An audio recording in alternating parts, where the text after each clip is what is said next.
Jangan berharap terlalu banyak untuk motosikal ni.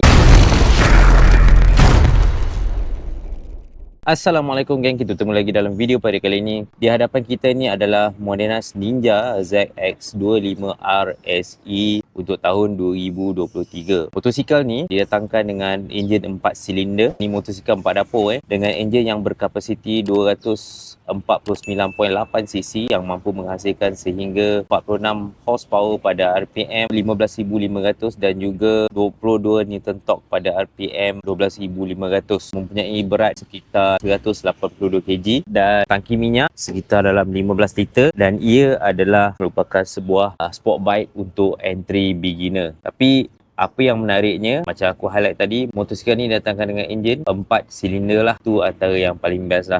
Boleh katakan walaupun dia bersisi kecil 250, tapi dia merupakan salah satu daripada signature bike daripada Modenas dan juga Kawasaki lah. Sebenarnya untuk pasaran luar, kebanyakan yang diorang bawa masuk adalah model RR. Tapi untuk kita Malaysia, model pertama adalah model SE. Dan aku difahamkan lah, dalam masa terdekat ni mungkin model RR akan dikeluarkan untuk 250 ni. Apa yang ada yang special dekat motosikal ni, kesemua lampu signal belakang dan lampu tail light adalah segalanya LED, menggunakan sistem pakai ram air system. Kalau kita tengok dia punya alur-alur arus untuk air ventilation tu memang banyak dekat motosikal, dekat fairing motosikal ni. Dia pun didatangkan dengan barang-barang ataupun janjan-janjan yang bagi aku agak menarik untuk sebuah motosikal berkapasiti 250cc. Yang pertama adalah Showa SFF BP yang kita boleh adjust dia punya preload dengan travel sekitar dalam 37mm, didatangkan dengan floating disc bersaiz 320mm, monoblock 4-port piston caliper daripada Kawasaki. Dia datangkan juga dengan master pump jenis daripada jenis XL lah. Untuk lever dia, kita boleh adjust. Brake dia pun sama. Untuk clutch dia pun sama, kita boleh adjust. Untuk brake belakang didatangkan dengan disc bersaiz sekitar dalam 250mm. Daripada segi performance dan juga safety, motosikal ni didatangkan dengan ABS dan juga traction control. Untuk fairing, dia dah datangkan sekali dengan ni engine slider lah. And then split seat, ni sama je lebih kurang. Aku rasa Ninja pun sama juga macam ni. Untuk keselamatan juga, mengelakkan motosikal korang dicuri, dia didatangkan dengan key immobilizer.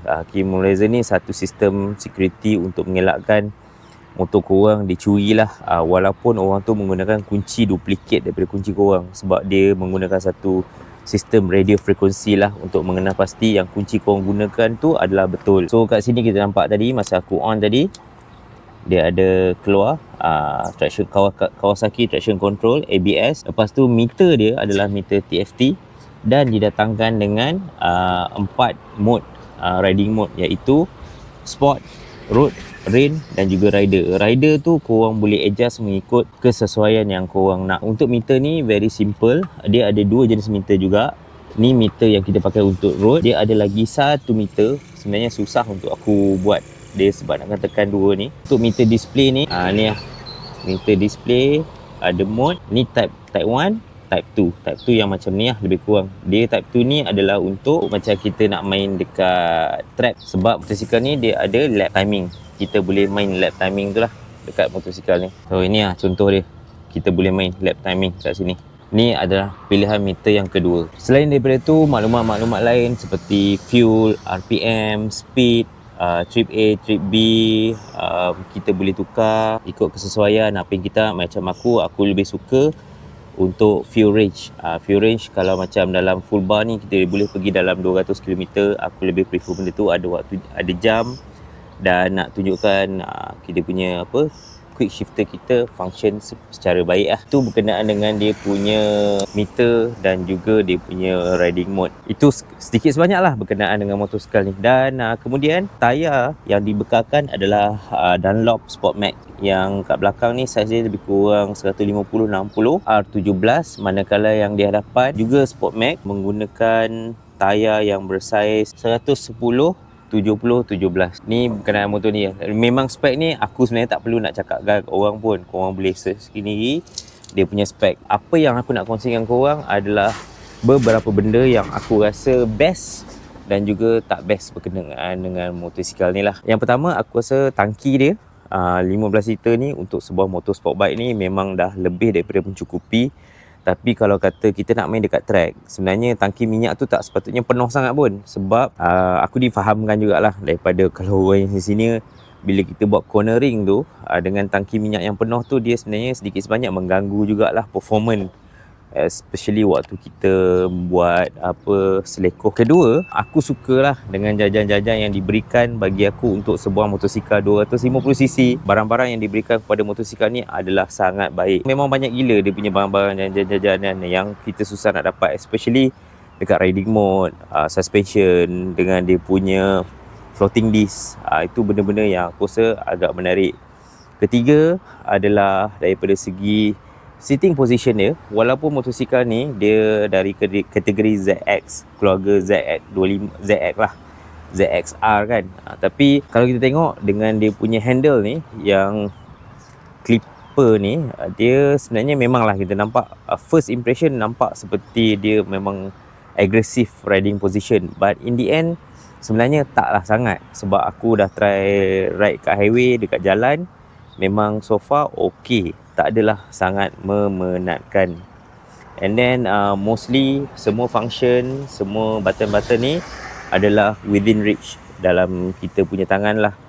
And mode dia kita boleh tukar on the fly. Daripada road, rain tu kita boleh tukar secara on the fly lah. Maksudnya kita tengah jalan, kita rasa nak bawa dalam sport mode, kita boleh bawa dalam sport mode. Seterusnya adalah dia punya clutch dia. Walaupun motor ni, lupa motor ni ada quick shifter. Lupa nak cakap. Walaupun motor ni kita pakai quick shifter, tapi untuk gear 1, gear 2 tu tapi aku rasa ni memang DNA dalam DNA Modenas dan Kawasaki lah. Sebab dia punya clutch ni sangatlah lembut, sangatlah senang lah untuk kita gunakan. Memang aku suka. Daripada segi handling, bagi aku agak nimble, dan walaupun dia dalam berat 180, dia agak ringan. Seat height dia rendah 785mm. Untuk aku yang ketinggian aku sekitar 165mm ni, memang sebenarnya mudah lah. Ni contoh dia, kaki kat bawah flat So kalau kat footpad lagilah bengkok gigi aku. Siapa yang sesuai, bagi aku benda ni berbelah bagi, subjektif. Sebab ada setengah orang, especially perempuan, dia memang suka lah yang perempuan yang rendah. Ini memang sesuai lah untuk korang. Tapi ada setengah orang yang tinggi, ni memang dia tak suka lah. Lepas tu dia punya windshield waktu kelajuan memang sedap. Untuk sampai ke high RPM pun agak mudah. Quick shift dia pun memang lembut, up and down. Walaupun ada masa tu kita terasa jerking, tapi itu adalah di atas kesilapan aku punya teknik lah. To be honest, kalau betul-betul aku bawa dengan teknik yang betul, tak ada masalah. Memang dia punya gearing system up and down tu memang very smooth, memang sangat smooth. Sistem braking dia monoblock 4-port piston, walaupun tak pakai brand-brand lain, tapi aku rasa pembetulan bukan dia pakai Bosch. Aku rasa dia pakai brand daripada Nissin. Sebab kalau tengok master pump ni ada chop Nissin. Aku rasa brake ni daripada Nissin lah. Aku rasa. Tapi kalau aku salah, korang boleh betulkan aku lah. Cuma kalau boleh dapat ditinggikan, untuk aku, kalau ditinggikan sedikit memang lagi bagus lah. Untuk handling, waktu luar jam memang okey, sangat mudah untuk aku tukar lane dan sebagainya. Untuk masuk parking, undur keluar motor pun mudah, sangat senang. Dan dia punya gearing ni, untuk gearing gap ni pun bagi aku ini sangatlah mencukupi, sangatlah selesa. Tak seperti macam yang aku komen berkenaan dengan Versys X baru-baru ni lah. Itu saja apa yang aku rasakan best pasal motor ni. Kalau kata korang kata motor ni dia pergi agak slow, smooth power delivery, yes. Sebab motor ni kalau kita tengok pun, dia punya maximum horsepower pun dicapai pada RPM 15,500. Dia pergi tu memang smooth, tapi tak adalah sampai tahap lemau. Aku tak tahu lah, kalau kata korang lemau tu, mungkin korang kena check dekat dia punya lever ni tau, lever clutch ni. Kadang-kadang adalah manusia sebab motor ni motor pinjam, ada yang suka clutch panjang, ada yang suka clutch pendek. Mungkin itu pun memberi kesan juga terhadap dia punya power delivery tu. Dan kedua yang mungkin orang akan komen adalah panas. Motor 250. Motor 250 memang akan rasa agak panas lah. Cuba korang bawa, kalau motor lagi besar memang akan lagi panas. Tapi dia punya panas ni panas yang boleh dihandle lah. Bukanlah panas, sebenarnya suam je bagi aku. Memang terasa haba tapi suam je, bukannya panas betul pun. Selain daripada tu, nothing. Aku tak ada komplain sangat lah. Yang aku ada komplain mungkin tayar ni pun orang dah test banyak, agak terasa geli-geli sikit di certain area. Waktu hujan lah aku terasa geli sikit. Lepas tu yang kedua adalah dia punya exhaust. Dan aku faham pembeli-pembeli yang sebelum ni pun membeli, hari kedua dia orang beli pun dia orang terus pergi tukar exhaust. Sebab exhaust ni adalah Euro 4 compliant, so dia punya bunyi tu sebenarnya agak terendam lah. Tapi kalau kita, untuk pendengaran aku waktu aku rakam video dan aku dengar balik video tu, sebenarnya sounds okay. Tapi kalau untuk bunyi yang lagi best untuk 4 silinder punya 4 dapur punya motosikal ni, memang sebaik-baiknya tukarlah dia punya muffler ni. So mungkin dia punya power ataupun power release dia tu mungkin akan lebih lagi lah. Pasal tail apa semua ni standard, ikut semua guideline daripada kerajaan kita, JPJ. So kalau kata korang nak tukar, risiko atas risiko sendiri lah. Dan akhir sekali lah, so kalau kata korang expect untuk motosikal ni perform, pergi laju sampai 200-300 km tu, tolonglah jangan berharap macam tu sangat. Sebab motosikal ni adalah sebuah motosikal 250cc. Dia punya enjin walaupun 4 silinder, tapi enjin dia dalam tu pun sebenarnya piston dia pun semua tak adalah besar sangat, masih lagi kecil. Dan bagi aku lah personally, mesin ni, apa yang dijual oleh Modenas ni sebenarnya bukanlah motosikal ni. Ini adalah sebagai medium. Sebenarnya apa yang betul-betul dijual oleh Modenas dan Kawasaki adalah menjual perasaan dan pengalaman untuk kita yang baru-baru nak berminat dengan motor kuasa besar ni. Satu, ataupun yang tak ada lesen be full, ataupun yang kurang kemampuan untuk membeli motosikal yang 670cc, tapi ataupun nak beli motosikal yang berjenama macam ni tapi yang 1000cc, 600cc tapi tak cukup modal.